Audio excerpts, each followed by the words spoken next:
Hello friend, সকলে কেমন আছেন? আশা করছি ভালোই আছেন। আবার একটা নিউ ব্লগে সকলকে স্বাগত জানিয়ে আজকের ব্লগটা স্টার্ট করলাম। এখন বাজে প্রায় 6:30 মতো, আর আমি উঠেছি আজকে ভোর 5টায়।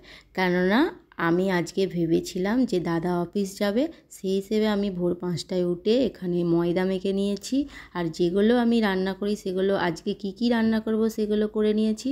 আর এখানে কিন্তু সবজিটা আমি অনেকক্ষণ হয়ে গেল চাপিয়ে দিয়েছি, প্রায় সবজিটা হয়েই গেছে, আর একটু বাকি আছে। আর এখানে আজকে বানাচ্ছিলাম বড়ি দিয়ে চিচিঙে আলু দিয়ে একটু কারি বানাচ্ছিলাম। আর এখনও কিন্তু ভালোভাবে সেদ্ধ হয়নি, এটা সেদ্ধ হবে। আর রান্না করতে করতে হঠাৎ দাদা উঠে এসে বলল যে তুমি কি করছো এখন কিচেনে? আমি বললাম যে আমি রান্না করছি। বলছে কেন? আজকে জানো না শনিবার, আমার অফিস ছুটি। ও বাবা, আমি ঘুমের ঘরে এসে যে রান্নাগুলো এতক্ষণ ধরে, ভাতটা তো আমার আগে হয়েই গেছে, এখন আমি সবজিটা বানাচ্ছি। আর সবজিটা বানানো হয়ে গেলে এবার আমি পরোটাটা করবো। আর শুধু তো পরোটা দাদাকে দেবো না, সেই হিসেবে ভেবেছিলাম একটু বাঁধাকপি, গাজর, ক্যাপসিকাম একটু কেটে নিয়েছি, সেগুলো ভাজা করব। আর সকালে জলখাবারের জন্যে পরোটার সাথে ওটা দেবো, আর দুপুরে রাইসের জন্য ওই সবজিটা বানিয়েছি। আর ভাবতে পারলাম যে তুমি তাহলে আমাকে বললে না কেন যে আজকে ছুটি? বলছে বলবো কেন, তুমি জানো না আজকে শনিবার, আর কালকে একাদশী গেছে, আর আজকে কিন্তু সব কিছু নিরামিষই।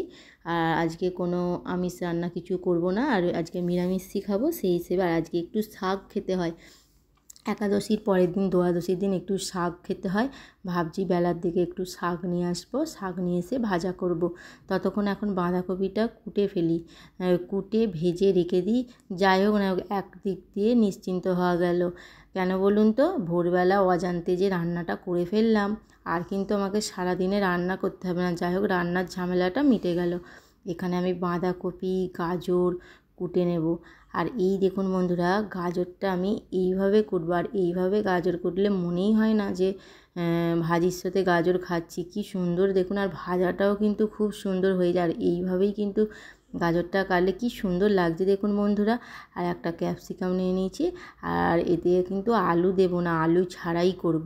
তো চলুন বন্ধুরা, এটা এখন ভেজে নিই। ভেজে আর পরোটাগুলো কিন্তু এখন ভাজবো না, ভাবছি যে সকালে চায়ের সাথে গরম গরম পরোটা আর এই ভাজিটা এখন রেডি করে রেখে দিই, আর গরম গরম পরোটা আর চাটা বানিয়ে নেব, আর খাওয়া হবে তখন।